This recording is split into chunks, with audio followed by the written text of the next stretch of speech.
ప్రజలు ఎంతో విశ్వాసంతో ఎన్డీఏ ప్రభుత్వాన్ని గెలిపించారని రాజానగరం ఎమ్మెల్యే బత్తుల బలరామకృష్ణ అన్నారు. పట్టణంలోని కోరుకొండ ఆర్టీసీ బస్ స్టేషన్ వద్ద నుండి బుచ్చంపేట సీతానగరం కొత్త సర్వీస్ను రాజమహేంద్రీవరం రీజనల్ మేనేజర్ షర్మిల అశోక్తో కలిసి ఎమ్మెల్యే బలరామకృష్ణ ప్రారంభించారు. పబ్లిక్ గ్రీవెన్స్లో తన దృష్టికి వచ్చిన ప్రధానమైన సమస్యల్లో ఆర్టీసీకి సంబంధించిన 2 అర్జీలు అందాయని, వాటిని రీజనల్ మేనేజర్ దృష్టికి తీసుకువెళ్లగా స్పందించి ఈ సర్వీసులను పునరుద్ధరించారని తెలిపారు. ప్రజల అవసరాలకు అనుగుణంగా పేదలకు తక్కువ ఖర్చుతో సురక్షితంగా ప్రయాణం చేసేందుకు వీలైన సదుపాయాలు ప్రభుత్వం కల్పిస్తోందని చెప్పారు.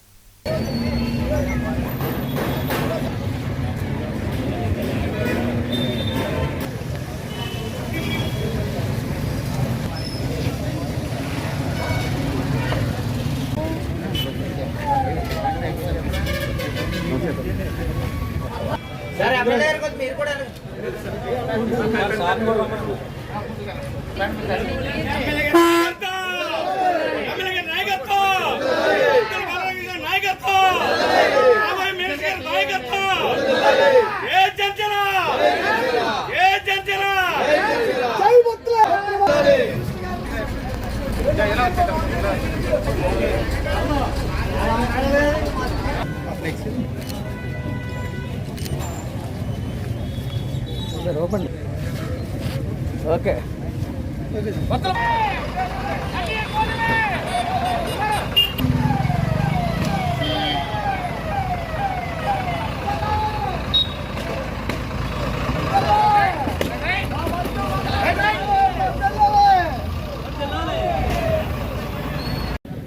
ప్రజలు పూర్తి విశ్వాసంతో ఎన్డీఏ నాయకులందరినీ కూడా గెలిపించారు.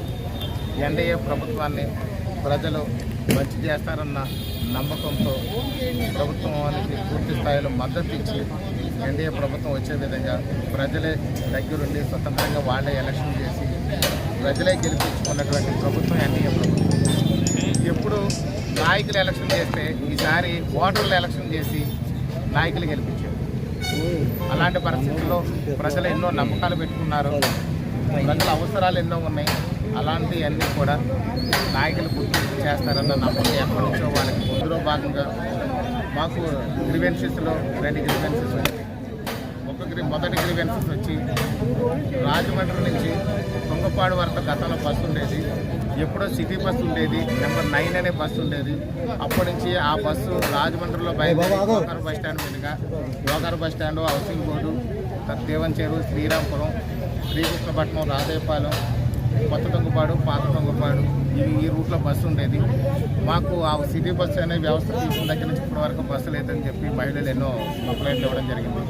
అదేవిధంగా మన కోరుకొండలో పెట్టిన ప్రజా దర్బార్లో మాకు ఈ బుచ్చిపేట, గుమ్మలూరు, గుండేశ్వరపురం, మిర్తుపాడు, సీతానగరం వెళ్ళడానికి బస్సు లేదని చెప్పేసి చాలామంది గ్రీవెన్సెస్లో మొన్న ప్రజా దర్బార్లో కూడా ఇవ్వడం జరిగింది, జనవాణిలో కంప్లైంట్.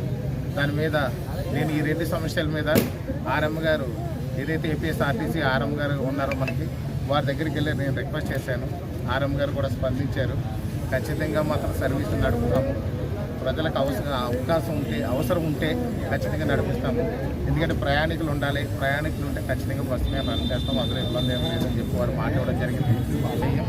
పేద ప్రజలకి ప్రయాణం చేయడానికి అతి తక్కువ ఖర్చుతో సురక్షితమైనటువంటి ప్రాంతాలకు తరలించడమే ఆర్టీసీ ముఖ్య ఉద్దేశం. ప్రజలు ఈ బస్సుల్ని, ముఖ్యంగా మహిళలు బాగా ఉపయోగించుకుని సురక్షితమైన ప్రయాణం చేసి ఇది ఆర్టీసీకి సపోర్ట్గా ఉండండి. అదేవిధంగా ఆర్టీసీ కూడా మీకు సపోర్ట్గా ఉంటుందని చెప్పి తెలియజేస్తున్నాను. మనకి 4 డిపోలు ఈ జిల్లా మొత్తం మీద ఉన్నాయి. సో ఇంచుమించుగా మనం 280 బస్సులు జిల్లా మొత్తం మీద ఆపరేట్ చేస్తూ ఉన్నాం. సో ఇప్పటి వరకు పల్లె వెలుగులు కానివ్వండి, ఎక్స్ప్రెస్లు కానివ్వండి, మనం ప్రజా ఆదరణ మీదుగా మనం ఆపరేట్ చేస్తూ ఉన్నాము. సో ఎక్కడైతే పల్లె వెలుగులు ఇంతకుముందు చాలా వరకు సరైన ఆదరణ లేక చాలా వరకు తీసేయడం జరిగింది. బట్ కొన్ని చోట్ల మళ్ళీ వాటిని వాళ్ళ అవసరాల మేరకు వాళ్ళు అడిగినప్పుడు మళ్ళీ మేము పునరుద్ధరించాము. దానిలో ఉపయోగించుకున్న వాళ్ళ సర్వీసులు కంటిన్యూస్గా ఆపరేట్ అవుతూనే ఉన్నాయి. సరిగ్గా ఉపయోగించుకుని లేనప్పుడు మనం మళ్ళీ దాన్ని ఎక్కడైతే అవసరం ఉందో అక్కడ మనం డివైడ్ చేయాల్సి వస్తుంది. సో మా సైడ్ నుంచి ప్రయాణికులకు కానివ్వండి, ప్రజలకు కానీ రిక్వెస్ట్ ఏంటంటే, వన్స్ మేము బస్సు ప్రొవైడ్ చేసిన తర్వాత దాన్ని మీరు కరెక్ట్గా ఉపయోగించగలిగితే 2 కాదు 3 కాదు ఎన్ని ట్రిప్పులు అవసరమో అన్ని ట్రిప్పులు మేము ప్రొవైడ్ చేయడానికి అవకాశం ఉంటుంది. సో అలాగా ప్రొవైడ్ చేసేదానికి మేము ఎప్పుడు సిద్ధంగా ఉంటాం. వీళ్ళ బస్సు లేదు అన్న పరిస్థితి ఉన్నా కూడా మేము శాంక్షన్ తీసుకునైనా బస్సును మేము ఏర్పాటు చేయగలం, కొంచెం టైం పట్టినా కూడా. సో ఇప్పుడు వేసిన బస్సులు కూడా ఈరోజు మార్నింగ్ 2 సార్ రిప్రజెంటేషన్ మీద 2 బస్సులు మనం ప్రొవైడ్ చేయడం జరిగింది. వాటిని కూడా మేము మానిటర్ చేస్తూ ఉంటాం, సర్వీస్ని ఎలాగా ఎక్కుతున్నారు ఏంటి అనేది. సో ఆ మానిటర్ చేసే దాన్ని బట్టి ఒకవేళ అవసరం ఎక్కువ ఉంది అనుకుంటే వీళ్ళు ప్రొవైడ్ అంటే ఎక్స్ట్రాగా ప్రొవైడ్ చేస్తాము. దాన్ని కూడా ప్రజలు కొంచెం బస్సులు ఏ టైమింగ్లో అయితే బస్సులు అక్కడికి వెళ్తున్నాయి ఆ టైంలో ఆటోలు అవి కాకుండా బస్సులో ప్రయాణం చేసి సురక్షితంగా ట్రావెల్ చేయాలనేది. స్క్రాప్ బస్సెస్ అంటూ ఏం లేవు, ఆల్రెడీ స్క్రాప్ బస్సెస్ అన్ని మన దగ్గర రీప్లేస్ అయ్యాయి. బట్ ఇప్పుడు కూడా మనకి ఏమైందంటే లాస్ట్ టైం మనకి ఈ ఏవైతే స్క్రాప్ బస్సులు 15 years దాటిన బస్సులు ఉన్నాయో వాటి ప్లేస్లో మనకి హైర్ బస్సెస్ వస్తున్నాయి. అలాగే స్పెషల్ టైప్ బస్సులకు వచ్చేసరికి ఆల్రెడీ మనకి మన జిల్లా మొత్తం మీద ఇప్పటికీ 8 బస్సులు వచ్చాయి, కొత్త బస్సులు. సో ఇంకా మనకి రావాల్సిన బస్సులు ఉన్నాయి. సో కొత్త స్పెషల్ టైప్ బస్సుల వరకు ఆర్టీసీ బస్సులతో మనం రీప్లేస్ చేస్తున్నాము. పల్లె వెలుగులకు వచ్చేసరికి మనం హైర్ బస్సులతో రిక్రూట్ చేస్తున్నాం. సో ఆల్రెడీ హైర్ బస్సులు కూడా మనం టెండర్ పిలవడం జరిగింది. మొన్న 4 బస్సులు మనం రాజమండ్రిలో ఇంట్రడ్యూస్ చేశాము.